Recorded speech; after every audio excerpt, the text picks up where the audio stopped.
Let's continue our discussion with one of the most important and fundamental laws in physics, and that is Ohm's law. This diagram shows again the basic electrical circuit with the power on the left here designated by V, the flow with the blue arrow, and then the resistance R shown on the right. Ohm's law in a simple circuit, which is a closed circuit supplied using a conductor. Again, the zigzag symbol represents the resistor and includes any resistance that's connected to the voltage source. Now, Ohm's law states a relationship between current, resistance, and voltage or potential. And it can be stated many ways. One is V is equal to I times R, which is shown in the text. In the diagram itself, it's shown I is equal to V over R. And so either way is correct and appropriate. Resistance is the property of all materials to impede the flow of a current. And it's measured in ohms, and ohms are also voltage per amp. And every material has some degree of resistance. And this just shows that we have a circuit here and we're measuring using a device known as a voltmeter. We're measuring the resistance and we see that the resistance here is 18 volts. So that means that the voltage required to push the material across the charged particles across the resistance, the energy or the voltage necessary, or the voltage drop across that resistance is 18 volts. So what is the resistance in the above if the current is 2.5 amps? Well, you can see that resistance R is going to equal V over I. So 18 divided by 2.5, and 18 divided by 2.5 is 7.2 ohms. Now resistance can be calculated, and it is a property based on the material, the length, and the cross-sectional area that the charged particles has to be pushed. So if you have a cylinder whose length is L and whose cross-sectional area is A, its resistance to the flow of material is similar to that if you think about it in terms of a pipe and the flow of water. The longer the cylinder is, the more resistance there is. The smaller the cross-sectional area, the greater the resistance. The larger the cross-sectional area, the less the resistance. The other factor that's involved in this case is called resistivity, which is a property of the material. In our pipe example, when we were talking about fluid, it was viscosity. So resistivity is the intrinsic property of a substance to resist the movement of charged materials. And you can see the formula there. Resistance is equal to the resistivity times the length divided by the cross-sectional area.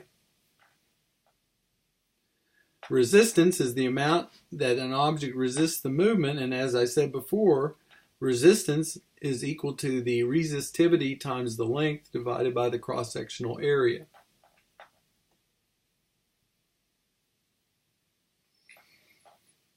A car headlight is made of tungsten. Now, tungsten is chosen for many reasons that we can talk about in a minute, but it has a resistance when it's cold of 0.35 ampere or ohms.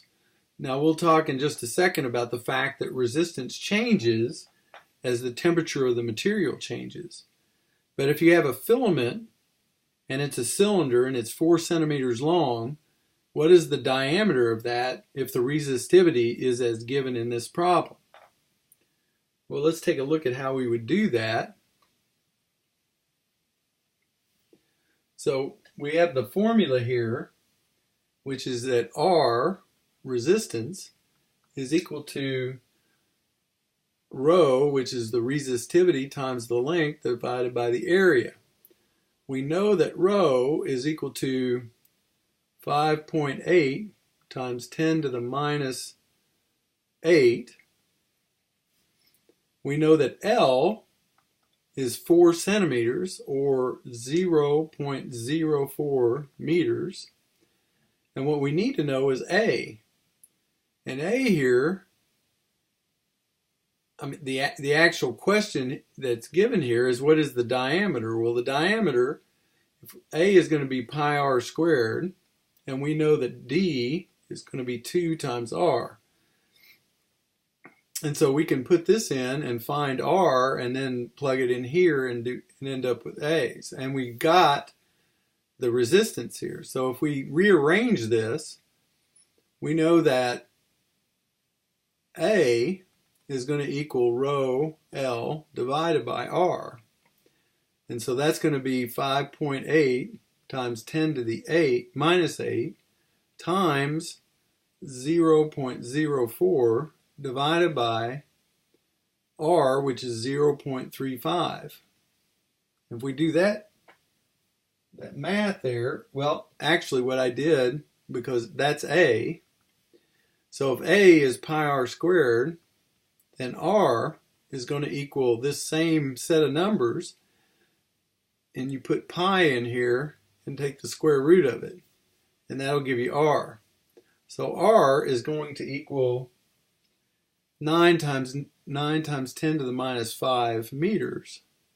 And if you multiply that by 2, D is equal to 1.8 times 10 to the minus 4 meters. The resistance of a sample of mercury, it's shown here, is 0 at very low temperatures. Now when you have no resistance, it's something called a superconductor, which means that it has no resistance.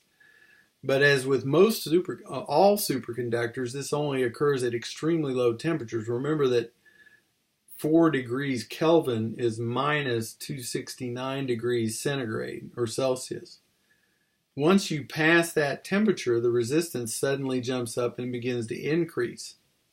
And actually there is a formula for that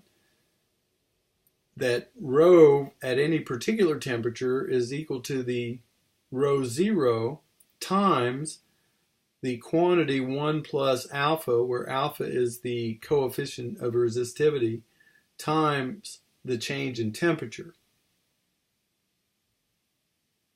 So let's look at a problem where we use this information to solve a problem. We're going to take the previous tungsten filament and we're going to ask the question, if we raise the temperature from 20 degrees to 2830 degrees, how much does the resistance change? So let's take a look at how we would do that. We have the formula here, which is that rho is equal to rho 0 times 1 plus alpha times the change in temperature. We know the change in temperature is 2300 degrees, and we know alpha is this other thing, so this is going to equal 0.35 times 1 plus quantity of 4.5 times 10 to the minus 3 times 2830 degrees change in temperature. And if you do the math here, you're going to get the new resistance. Sorry, this is R, not rho. My bad there.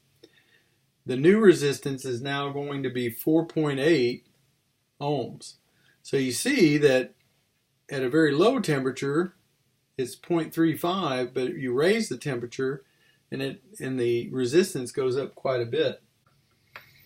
Now let's talk about power. You look at these light bulbs, there are several questions just to think about it. Okay, the top one is the old-timey filament light bulb. The bottom is the new fluorescent light. If you look at these, one of these is a 25 watt bulb on the left. On the right of A, there's a 60 watt bulb. If you think about that, which one of these do you think has the higher resistance? Which draws the most current? Which uses more energy? Just think about these questions. It's also in your book, by the way. Can you tell from the color that the 25 watt filament is cooler than the 60 watt filament? Is the brighter bulb a different color than the not bright bulb? And if it is a different color, why would it be a different color? All of these are questions to think about. Now, if you look at the bottom bulb, you have what's called a compact fluorescent light, CFL. Now, these have actually been required, and they quit making the filament bulbs on the top here. And it puts out the same intensity of light as the 60 watt bulb, but it uses somewhere between 1/4 to 1/10 the amount of power to put out the same amount of light. Now, power, as we know, is work divided by time, or potential energy divided by time. And this is equal to the charge. The work here is equal, remember from previous chapters, the work is equal to the charge times the voltage. So the charge times the voltage divided by the time is another expression for power. And we know that Q over T is I, therefore power is equal to V times I, or voltage times amperage. And if we use Ohm's law, we can also express that as V squared over R, and we can also express it as I squared times R. So these three various ways to express power are important parts of a formula that you need to try to keep in your head. So let's do a couple problems with this new material that we just started talking about. The first problem states, find the power used by a headlight with a voltage of 12 volts and a current of 2.5 amps. If the cold resistance is 0.35, what is the initial power use until it warms up? And what is the current draw when it is cold? So let's look at how we would do that. First of all, to answer the initial problem, we have power is equal to V times I, and that's going to equal 12 times 2.5. And 12 times 2.5 is 30 watts. Okay, remember power, the unit of power, if you're in voltage or joules per second, is watts. Power is also equal to, from the previous example, V squared over R. So in a cold situation, you have 12 volts squared divided by 0.35 was the cold resistance.